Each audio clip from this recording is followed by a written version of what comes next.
Hello friends, K കിച്ചണിലേക്ക് എല്ലാവർക്കും സ്വാഗതം. ഇന്ന് നമുക്ക് പഴം കൊണ്ട് ഒരു നല്ല പലഹാരം ഉണ്ടാക്കാം. അതെങ്ങനെയാണ് ഉണ്ടാക്കുന്നതെന്ന് നമുക്ക് നോക്കാം. വേണ്ടി നമുക്കൊരു പാൻ അടുപ്പിൽ വെച്ച് അത് ചൂടാകുമ്പോൾ നമുക്കതിലേക്ക് ഒരു സ്പൂൺ നെയ്യ് ഒഴിച്ചു കൊടുക്കാം.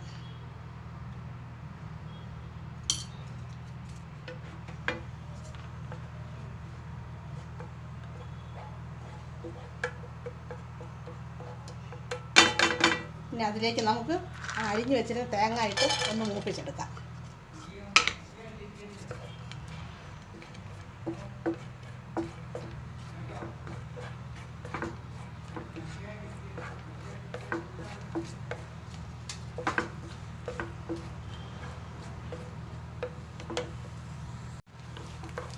തേങ്ങ എല്ലാം മൂത്ത് വരുന്നുണ്ട്. ഇനി നമുക്ക് ഗ്യാസ് ഓഫാക്കാം. വേണ്ടി ഞാനൊരു 3 പഴം എടുത്തിട്ടുണ്ട്. അത് നമുക്ക് 2 സ്പൂൺ പഞ്ചസാരയും കൂടെ ചേർത്ത് അത് ഒരു ജാറിലിട്ട് നമുക്കൊന്ന് അടിച്ചെടുക്കാം. അടിച്ചെടുത്ത പഴം നമുക്ക് ഒരു ജാറിലേക്ക് ഒഴിച്ചു കൊടുത്തിട്ട് അതിലേക്ക് 1 കപ്പ് ഗോതമ്പ് പൊടി ഇട്ട് കൊടുക്കാം. നമുക്കിതിലേക്ക് ഒരു ടീസ്പൂൺ ജീരകം ഇട്ട് കൊടുക്കാം. 1/2 ടീസ്പൂൺ കറുത്ത എള്ളിട്ട് കൊടുക്കാം. ഒരു പിഞ്ച് ഉപ്പിട്ട് കൊടുക്കാം. നമ്മൾ വറുത്ത് കോരി വെച്ചിരുന്ന ആ നെയ്ക്കകത്ത് വറുത്ത തേങ്ങ ഇട്ട് അതും കൂടി നല്ലതുപോലെ നമുക്ക് മിക്സ് ചെയ്ത് നല്ലതുപോലെ ഇളക്കിയെടുക്കാം. ഒട്ടും വെള്ളം ഒഴിക്കാതെ വേണം നമ്മളത് ഇളക്കിയെടുക്കാനായിട്ട്.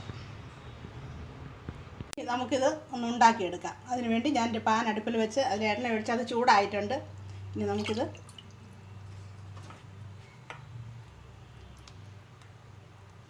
ഇതുപോലെ ഉരുട്ടി എണ്ണയിട്ട് കൊടുക്കാം.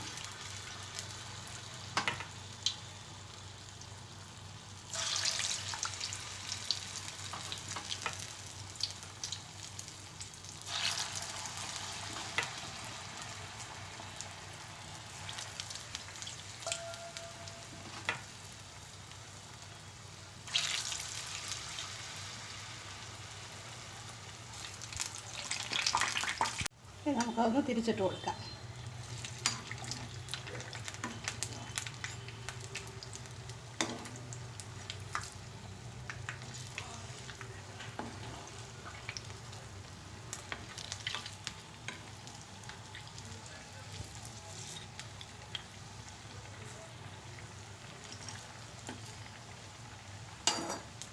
എല്ലാം ഞാൻ തിരിച്ചിട്ട് കൊടുത്തിട്ടുണ്ട്. ഇനി ഒരു വശം കൂടി മൂക്കുമ്പോൾ നമുക്കത് കോരിയെടുക്കാം. നമുക്ക് തീ കുറച്ച് വെച്ച് കൊടുക്കണം, അല്ലെങ്കിൽ ഇതിൻ്റെ അകം വേവത്തില്ല.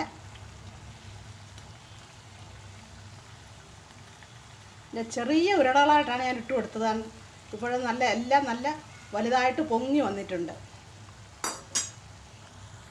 നമ്മുടെ ബോണ്ട ഇവിടെ റെഡി ആയിട്ടുണ്ട്. നമുക്കിതിന് ഓരോന്നായിട്ട് നമുക്ക് പൊരിയെടുക്കാം.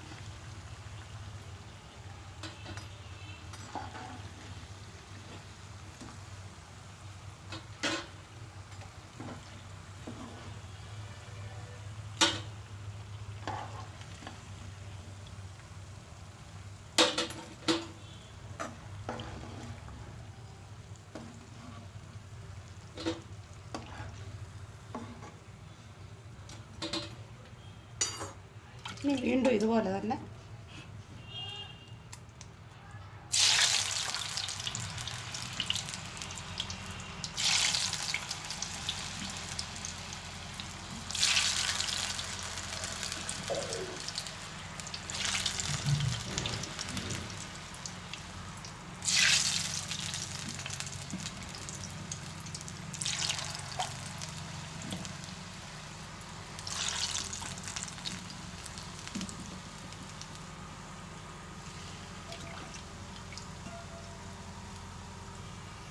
പഴവും ഗോതമ്പ് പൊടിയും ചേർത്തുള്ള ആ പലഹാരം ഇവിടെ റെഡി ആയിട്ടുണ്ട്. ചെറുതായിട്ട് ഞാൻ ഉരുട്ടിയിട്ടതെല്ലാം വലിയ ഇതായിട്ട് കിട്ടിയിട്ടുണ്ട്. 1 കപ്പ് ഗോതമ്പ് പൊടിക്കാണ് ഇത്രയും ഉണ്ടായത്. ഇതെല്ലാവരും ഒന്ന് ഉണ്ടാക്കി നോക്കണം. കുട്ടികൾക്കെല്ലാം വളരെയധികം ഇഷ്ടപ്പെടുകയാണെങ്കിൽ സബ്സ്ക്രൈബ് ചെയ്യാനും ലൈക്ക് ചെയ്യാനും ഷെയർ ചെയ്യാനും മറക്കല്ലേ. വീഡിയോ കണ്ടതിന് താങ്ക് യു.